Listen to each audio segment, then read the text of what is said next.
10 के आसपास हम लोग को पता चला कि जो ईओ डेहरी साहब हैं वो घायल हैं। उनको हॉस्पिटल लाया गया। हॉस्पिटल में उनको ब्रॉड डेड घोषित किया गया। औरंगाबाद पुलिस और रोहतास पुलिस दोनों जांच में जुट गए हैं। नमस्कार, मैं संतोष सिंह। मन बहुत व्यथित है। कहाँ से शुरू करूं, कैसे शुरू करूं? एक पत्रकार के रूप में ये सोच कर कहें तो अंदर से मतलब बहुत ही अलग तरीके की बेचैनी महसूस हो रही है। सम्राट चौधरी के 100 दिन के कामकाज के दौरान आज दूसरे ईमानदार पदाधिकारी की हत्या हुई है। अब आप सोच सकते हैं, और दोनों एक ही विभाग के। याद होगा भागलपुर के सुल्तानगंज में दिन दहाड़े अधिकारी को चैम्बर में घुसकर हत्या कर दी गई थी, और उस हत्या में जिसका नाम सामने आया था 24 घंटे के अंदर में पुलिस भी उसको इनकाउंटर कर दिया। लेकिन उस इनकाउंटर का कोई प्रभाव पड़ा क्या? 100 दिन भी नहीं हुआ, दूसरे अधिकारी को, जो डेहरी बारूद में पोस्टेड थे, डेहरी में वहां के कार्यपालक पदाधिकारी थे, उनकी निर्मम हत्या की गई है। पहले बुरी तरह से पीटा है, फिर उसको गोली मार दिया। भाई कौन सा गुनाह है ये? भाई सिस्टम को भ्रष्ट आप सबों ने किया, और बलि की बेदी पर चढ़ रहा है एक पढ़ा लिखा समाज का टैलेंटेड बच्चा। याद है सम्राट भाई, शायद आप उस समय में हो या नहीं हो, 2003 में एक इंजीनियर, सत्येंद्र इंजीनियर, एनएचआई के इंजीनियर थे, उसकी हत्या हो गई थी गया में। ट्रेन से उतर कर जा रहा था।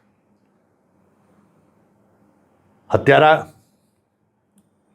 उसकी कहानी बाद में सामने आई, अलग बात है, लेकिन वाजपेयी जी तक हिल गए थे। सीबीआई जांच हुआ था। उस समय में सरकार आरजेडी की थी, तो वाजपेयी जी भी पूरा अपना दिखाए। आज सरकार आपकी है, ऊपर और नीचे दोनों सरकार आपकी है, और इस प्रदेश के इतिहास में पहली ऐसी घटना है कि 100 दिनों के अंदर में 2 अधिकारी की हत्या हो गई है। हमें नहीं लगता है, हम 1998 से पत्रकारिता में, एक सत्येंद्र हत्या, दुबे हत्याकांड हमें याद था, तो हमने उसका फाइल पलट दिया। एक सत्यपाल सिंह डीएसपी के इनकाउंटर में शहीद हुए थे। एक डीएफओ सासाराम में शहीद हुए थे। शहीद हुए हैं, कई पुलिस अधिकारी शहीद हुए हैं, कई पदाधिकारी भ्रष्टाचार के खिलाफ आवाज बुलंद किए तो वो भी शहीद हुए। ये मेरे दोनों ईमानदार अधिकारी के शहीद है, शहीद। आप सम्राट भाई उसको 10 लाख ने 1 करोड़ रुपया दे दीजिए, पैसे से चीजें नहीं बदलती हैं। उस परिवार ने जो खोया है उसको वापस नहीं लाया सकता है। हम बार बार कहते हैं कि इनकाउंटर से चीजों का समाधान नहीं निकलेगा। क्यों आज कार्यपालक पदाधिकारी निशाने पर है? जो जहां कार्यपालक पदाधिकारी है वो घूटर महसूस कर रहा है, घुट घुट कर मर रहा है। नगर परिषद हो, नगर निगम हो, नगर पंचायत हो, वहां के जो जनप्रतिनिधि है उसका तो दबाव है ही, एमएलए एमपी तक का दबाव है, सिविल एसडीओ तक का दबाव है, डीएम तक का दबाव है, सबको चाहिए। क्योंकि उस कैडर पर जिसकी पोस्टिंग हुई है ना, उसको देखने वाला कोई नहीं है। सम्राट भाई, एक की हत्या हुई थी, ये सारा कैडर वाले लोग मांगे कि हमको बॉडीगार्ड दीजिए। सरकार इनको बॉडीगार्ड नहीं दिया। आपके नेताजी लोगों को 4-4, 5-5 को बॉडीगार्ड मिलता है, जान का खतरा नहीं है, फिर भी बॉडीगार्ड दिखाने के लिए लेकर घूमते हैं। बॉडीगार्ड यहाँ हटा दीजिए तो आंदोलन पर लोग उतर आते हैं। लेकिन जो सिस्टम और सरकार को मजबूती प्रदान करता है, जिसके भरोसे चीजें बदलती हैं, उसको बॉडीगार्ड देने के लिए आपके पास पुलिस फोर्स नहीं है। खैर, आज सवाल वो नहीं है। सवाल 2 बात है सम्राट भाई। कि बिहार आपसे संभल नहीं रहा है और आपको पता है कि लॉ एंड ऑर्डर जो है वो अगर बेपटरी हुआ तो फिर कहीं के नहीं रहिएगा, क्योंकि आपकी तुलना लालू राज से नहीं होगी, आपकी तुलना नीतीश राज से हो रही है।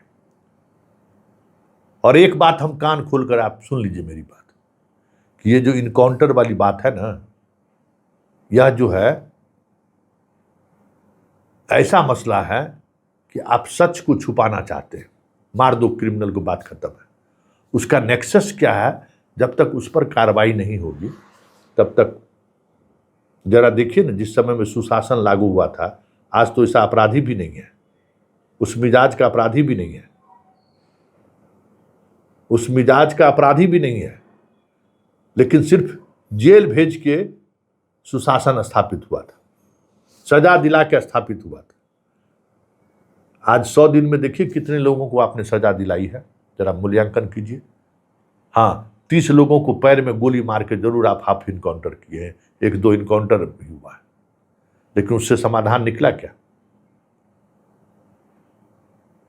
भागलपुर वाले मामले में तो 24 घंटे के अंदर में आपने इनकाउंटर किया ना, लेकिन उसका इम्पैक्ट पड़ा क्या? 100 दिन भी नहीं हुआ, दूसरा कार्यपालक पदाधिकारी की हत्या हो गई। समझिए चीजों को कि हो क्या रहा है। ट्रांसफर पोस्टिंग में बेलगाम भ्रष्टाचार चरम पर है बिहार में। आपका अधिकारी पदाधिकारी जो ईमानदार है, जो सिस्टम में कहीं अगर उसकी पोस्टिंग हो गई है तो वो घुट घुट कर मर रहा है, या तो उसको भ्रष्ट बनना पड़ेगा, नहीं तो इन 2 अधिकारियों की तरह गोली खानी पड़ेगी। कोई उपाय नहीं है बिहार में। या तो माफिया के खिलाफ शामिल हो जाइए, नहीं तो फिर जान देने को तैयार रहिए। सीओ को लोग कहता है कि सीओ सब जो है सो भूमाफिया को संरक्षण दे रहा है, गलत लोगों को मोटिवेशन कर दे रहा है। अरे सीओ पर जितना दबाव मंत्री और विधायक और सांसद और का है गलत काम करने के लिए, कोई सोच नहीं सकता है। एक से एक मंत्री ईमानदार जो दिखते हैं ना, वो ईमानदार मंत्री भी, उसका बाल बच्चा दिन भर गलत जमीन खरीदता है, सरकार का जमीन खरीदता है और सीओ को कहता है उसको मोटिवेशन कीजिए। और जो सीओ मोटिवेशन करने से बाएं दाएं करता है, उसको डीएम गाली गलौज करता है, उसको डीएम कहता है तुमको जेल भेज देंगे, या तो फिर निगरानी से फर्जी पकड़ा के जेल भेजवा देता है, और नहीं तो फिर ट्रांसफर करा देगा, प्रपत्र क गठित करा देगा। पूरे बिहार में सिंडिकेट चल रहा है सम्राट भाई, सिंडिकेट चल रहा है, जिस सिंडिकेट का संचालन आपके यहां से हो रहा है, मतलब मंत्रिपरिषद से हो रहा है, मंत्रिपरिषद में बैठे लोग कर रहे हैं। इस बात को समझिए। और जब तक आप अपने मंत्रिपरिषद के लोगों को कंट्रोल नहीं कीजिएगा, बिहार कंट्रोल नहीं होगा। क्या मामला सर?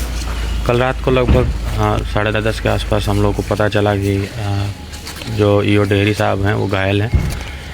सूचना प्राप्त होते ही उनको हॉस्पिटल लाया गया। हॉस्पिटल में उनको ब्रॉड डेड घोषित किया गया। उनके बाद उसका इंक्वायरी करवाई गई, इंक्वेस्ट करवाई गई। इंक्वेस्ट कराने के बाद यहाँ पे सदर अस्पताल में मेडिकल बोर्ड का गठन हुआ, जिसमें वीडियोग्राफी में पोस्टमार्टम कंडक्ट किया गया। उसके रिपोर्ट के अनुसार अग्रेतर कार्रवाई की जाएगी। साथ ही जो घटनास्थल है औरंगाबाद में है, लेकिन औरंगाबाद पुलिस और रोहतास पुलिस दोनों जांच में जुट गए हैं और प्रक्रिया जारी है। जल्द से जल्द जो भी दोषी होंगे उन पर कठोरतम कार्रवाई की जाएगी। चालक को हिरासत में लिया गया है। औरंगाबाद पुलिस द्वारा उनसे पूछताछ जारी है। प्रथम दृष्टया क्या लगता है सर? अभी कुछ भी कहना जल्दबाजी होगा। एक बार रिपोर्ट आ जाता है और जो पुलिस का इन्वेस्टिगेशन है वो कंप्लीट हो जाता है, उसके बाद ही कुछ बोलना ठीक है।